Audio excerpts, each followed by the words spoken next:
بسم اللہ الرحمن الرحیم نحمدہ ونصلی علی رسولہ الکریم اما بعد۔ رحمت کا عشرہ چل رہا ہے،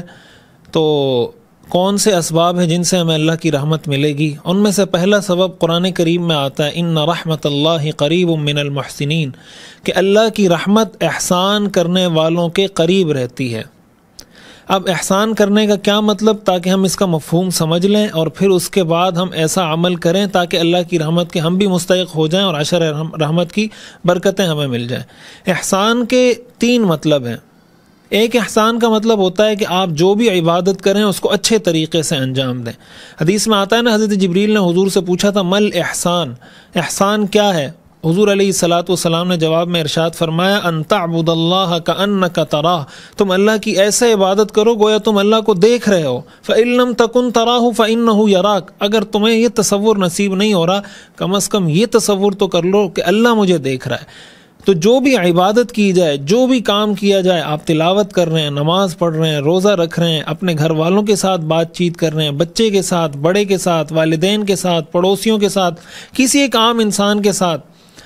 تو یہ تصور، یہ خیال ہر وقت انسان کے ذہن میں رہے کہ میرا رب مجھے دیکھ رہا ہے۔ جسے لکھا ہوتا ہے نا، کیمرے کی آنکھ آپ کو دیکھ رہی ہے، اور اس کا فائدہ پھر کیا ہوتا ہے کہ انسان بہت سی غلطیوں سے بچ جاتا ہے اور اپنے آپ کو بالکل سیدھی راہ پہ رکھتا ہے۔ ابھی وہ ایک خبر آئی کہ بھئی موٹر وے پر ڈرون کیمروں کے ذریعے نگرانی کی جائے گی، تو جب وہ نگرانی ہوتی ہے تو جو ٹریفک، جو بھی گاڑی چلا رہا ہوتا ہے، اس کو اتنا پتہ چل جائے کہ یار میرے سر پہ ڈرون کیمرہ اڑ رہا ہے، تو وہ اپنی سپیڈ خود کنٹرول کر لیتا ہے۔ تو جب انسان کو یہ پتہ چل جائے کہ اللہ تعالیٰ مجھے دیکھ رہے ہیں، میں اللہ کی نظر میں ہوں، ہر وقت میری نگرانی ہو رہی ہے،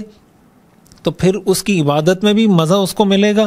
جب والدین کی خدمت کرے گا اچھے طریقے سے کرے گا، جب کسی سے بات کرے گا اچھے اخلاق سے پیش آئے گا، اس کی یہ ساری چیزیں آٹومیٹکلی بہتر سے بہتر ہوتی چلی جائیں گی صرف اس ایک تصور سے۔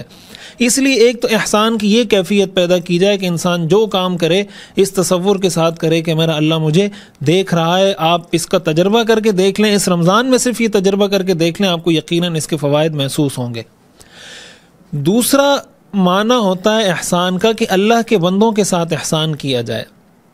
حدیث شریف میں آتا ہے من لا یرحم لا یرحم، جو اللہ کی مخلوق پہ رحم نہیں کرتا اللہ اس پہ رحم نہیں کرتا۔ اس لیے ہمیں اس چیز کا حدیث میں آتا ہے الراحمون یرحمہم الرحمن، رحم کرنے والوں پر رحمان رحم کرتا ہے۔ ارحموا من فی الارض یرحمکم من فی السماء، زمین والوں پر رحم کرو، آسمان والا تم پہ رحم کرے گا۔ رمضان کا مہینہ ہے، آپ کسی کو افطاری کروا سکتے ہیں افطاری کروا دیں، کسی کے گھر میں راشن ڈلوا سکتے ہیں راشن ڈلوا دیں، کسی آپ نے زکوٰۃ ادا نہیں کی کسی مستحق کو زکوٰۃ دے دیں، صدقہ دے دیں، کسی بیوہ کو تلاش کر کے اس کی عید کے لیے، اس کے روزے کے لیے، رمضان کے لیے اس کے اخراجات کی کفالت کا انتظام کر لیں، اس کی ذمہ داری اٹھا لیں، کسی یتیم کے سر پہ ہاتھ رکھ لیں۔ ایون کہ جانوروں کو، حدیث میں تو آتا ہے ایک فاحشہ عورت نے جانور کتے کو پانی پلایا، اللہ نے اس کی برکت سے اس کی مغفرت کر دی۔ تو جو نیکی کا کام انسانیت کے ساتھ حتیٰ کہ جانوروں کے ساتھ کیا جا سکتا ہے وہ کریں، تاکہ اللہ کی رحمت ہماری طرف متوجہ ہو۔ اس لیے کہ اللہ تعالیٰ یہ فرماتے ہیں ان رحمت اللہ قریب من المحسنین، کہ جو لوگ احسان کرتے ہیں دوسروں کے ساتھ ان کی طرف اللہ کی رحمت متوجہ ہو جاتی ہے اور بہت قریب آ جاتی ہے۔ تیسرا مفہوم ہے احسان کا کہ آپ جو بھی کام کریں اس کو اچھے طریقے سے کریں، جس کو کہا جاتا ہے پروفیشنلزم،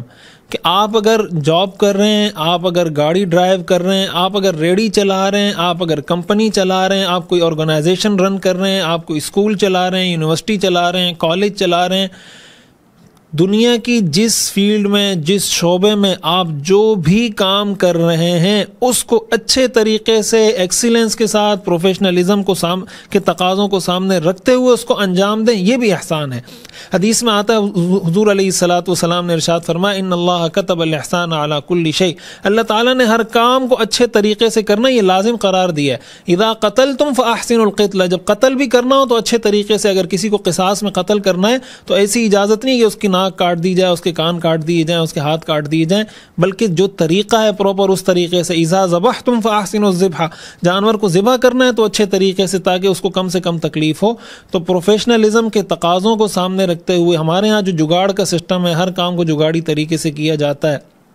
اگر کوئی ڈرائیونگ کر رہا ہے اس کو ڈرائیونگ کے اصولوں کا نہیں پتہ، کوئی ادارہ چلا رہا ہے تو اس کو ادارے چلانے کے اصول و ضوابط نہیں پتہ، کسی کے ماتحت 10 لوگ کام کر رہے ہیں اس کو یہ نہیں پتہ ہے میں نے لوگوں کو کیسے چلانا ہے، میں نے ٹیم کو کیسے مینیج کرنا ہے، کیسے ٹیم کو لے کے چلنا ہے، جس کی وجہ سے ہمارے بہت سے معاملات خراب ہو رہے ہوتے ہیں اور پھر ہم پریشان ہو رہے ہوتے ہیں کہ میرے کاموں میں برکت نہیں ہے یا پریشانی ہے یا ٹھیک نہیں ہو رہے. تو اس کا بھی اہتمام کریں. تو اللہ تعالیٰ فرماتے ہیں ان رحمت اللہ قریب من المحسنین. تو آج جو ہم نے بات کی، جو ڈسکس کیا، وہ یہ کہ اگر ہم احسان کی کیفیت پیدا کر لیتے ہیں، نمبر 1 یہ کہ اللہ مجھے دیکھ رہا ہے، میں اللہ کو دیکھ رہا ہوں. نمبر 2 اللہ کے بندوں کے ساتھ، اللہ کی مخلوق کے ساتھ احسان.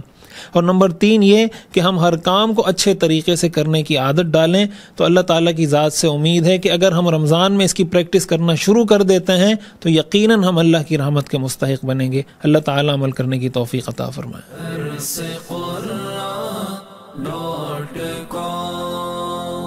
www.darsequran.com